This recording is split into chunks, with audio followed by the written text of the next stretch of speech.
You know it's strange when people think that the first season of your show is above a later season in terms of quality. 10 months ago, somebody made a poll on Reddit on what were the community members' rankings of each season. Tell me why I'm always seeing season 4 take fucking 4th place most of the time. Also, why is it ranked lower than the first season here?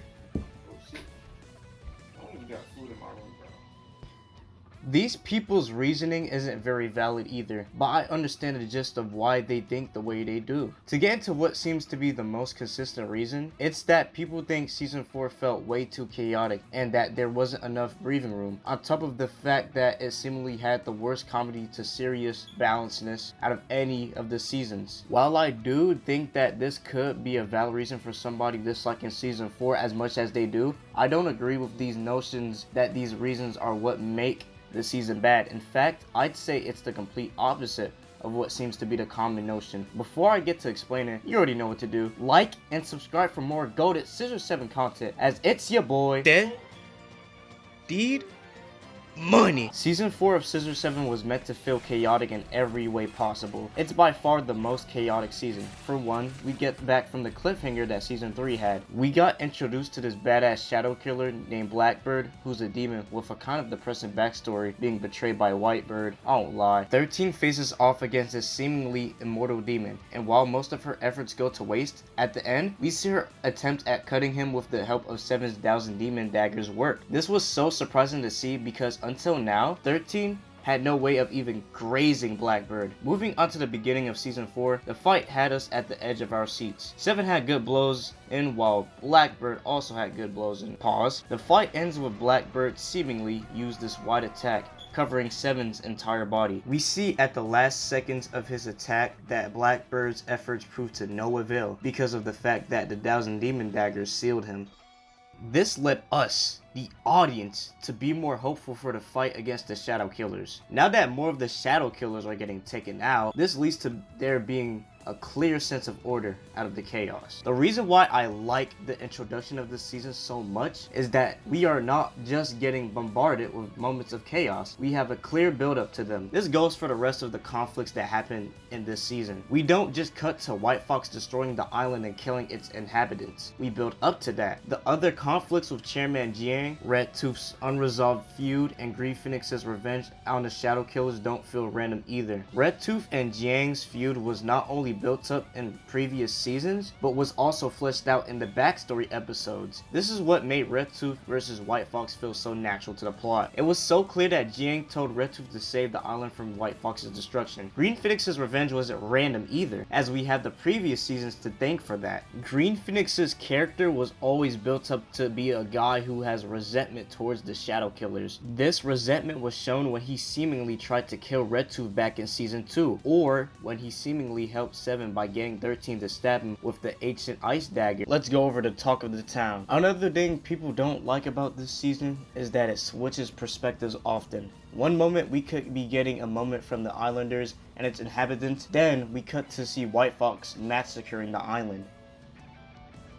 Question mark? Let's talk about the first few episodes. Green Phoenix begins the preparation for his revenge against the Shadow Killers. Blackbird fights 7. We get to an episode revolved around a character that was introduced in season 2 named Ordinary Assassin, and White Fox appears on the island, warning 7 as he prepares for his attack on the island. I activate my trap card. But it does contain The unstoppable debate lingo.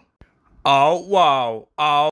By using big ass words I don't understand in the debate, I will win!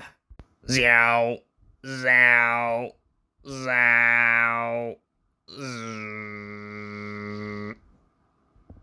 Oh my god, another broke ass nigga on my dick, man.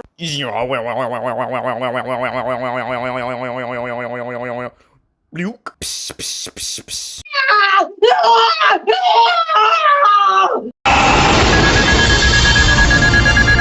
Which lets me talk about another thing people don't like. People say that we don't get breathing room, but that's false. we get breathing room for 7 and other characters. We get to see what 7 is like when he's regressed as a character, and as I said in my last video, he acts similar to how he'd act in his past life, overall being more distant from people. In order for us to have gotten breathing room like this, it was fully required to have 7 be in a powerless state. We get breathing room for Daibo, 13, etc. The thing about these little moments we have of our main characters is that we can't focus on one perspective forever. A little bit of a sidebar, but I just don't understand what people were expecting from Green Phoenix beyond his need for revenge this season. His revenge doesn't hold as much value to the narrative as any of the other conflicts this season, so it was okay that he got sidelined for most of the season for a bit. The plot unfolds and everything good and bad happens because of 7's action. White Fox attacking Chicken Island and others coming to help the island convey this nicely. Think about how 7 kissed Jiang.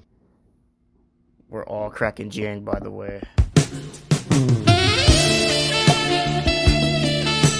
Which forced her to break out of her shell. This led to the start of Jiang and Red Tooth's growth, as after that, Jiang goes out of her way to confront her past and help Red Tooth, while Red Tooth lifted his debt to her by helping the island. I call this the season of climaxes for a reason, because you had to have been paying attention to the previous seasons to understand this season. Everything that happened in the previous seasons was built up for this season specifically. The last thing I kind of want to touch over is the balance between comedy and seriousness this season. I want to be very clear when I say this.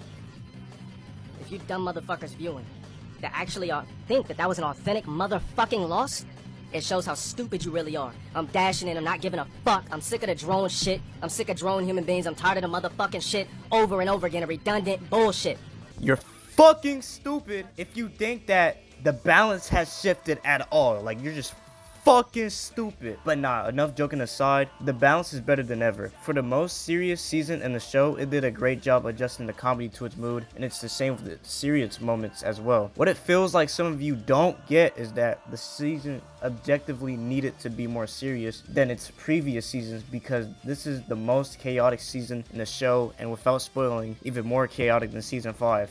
We can't have moments like 7 just busting a fat load on White Fox out of nowhere. Plus, let's be honest, this season was pretty funny. Speaking of an ordinary assassin, well, not really speaking, I do think that him having a whole episode centered around him was unnecessary. But then again, every season has an episode like this. People like to only point this out about season 4 though, so this is definitely a double standard that people have. If I had the ability to rewrite this season, to be honest, I think I'd somehow merge the ordinary assassin and White Fox episode made his first debut, but that's just me. Overall, I really do get why y'all don't think highly of this season. What I ask of you is just unlock your third eye and really think about it. Was season 4 as bad as you remember, or was it just a conspiracy? Nah, but for real though, to me this season wasn't that bad, and the reasons people make up as to why it was bad are just reasons as to why it's actually good. Anyways, yeah, thank you for watching this video. If you made it to the end, comment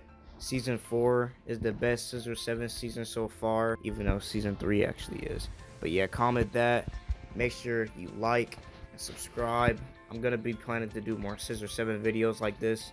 I love talking about the series, for real. And yeah.